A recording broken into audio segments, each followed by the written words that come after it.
My name is Moomin. I'm from country of Sudan. Early on, when I was in medical school, I knew that I wanted to become a U.S. physician. So my focus was to actually be here in America. All my focus, I put it as soon as I graduated in 2012. I was here in the United States. So one of the biggest challenges I actually had is I had to work, support myself. So it was very hard for me to balance between two jobs, working regular jobs and studying from my boards. And I knew that was going to take me some time to be working full time and doing the board. So I just had to like prioritize.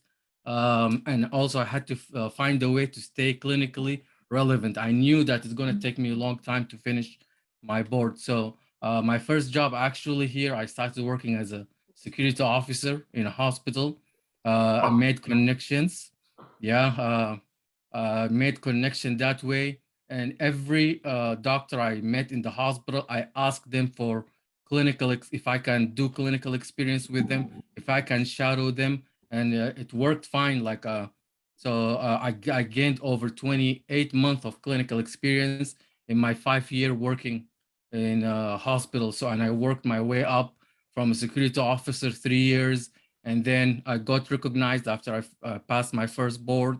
I worked as an ECG technician, pacemaker technician. So even though all these jobs that I worked was in cardiology, I ended up matching in neurology. So that's been said, like it really matters, like getting that clinical experience, even if it was not in your path, it does help. Like getting to know the U.S. system ins and out. That has a huge impact. So my advice is to do not rush the USMLE exam, just to avoid like being an old grad. You have to find some way to stay involved in the clinical settings. I matched in neurology in University of Arizona after 10 years, after applying for my first time. And I actually applied late, as Pavon said. I applied actually in December 7th because I took my step two last September, and then I had to take the OAT.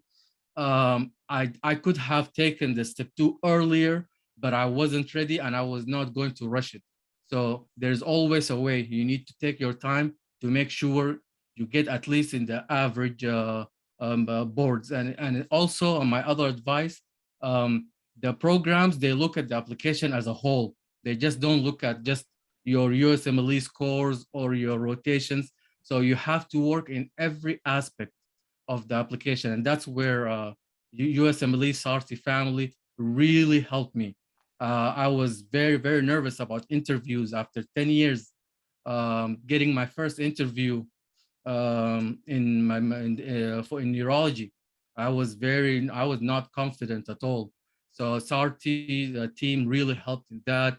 I did a lot of mock interviews with neurologists that gave me a good confidence, and a big part of getting accepted into residency is the interview part. It has a huge impact. So yeah, my advice is to uh, you have to balance. Take your time, study, but you have to fight. You have to be clinically relevant. It's not like you just studied for the boards and after you finish the boards, you go to the next step. So that's my advice, and I'm very grateful, and I could have not done it without USMLE Sarti team. They helped me all the way, and I was very confident on my interviews. And I had only 2 interviews, and in both interviews I rocked, and I did really well. Thank you so much, Pavan.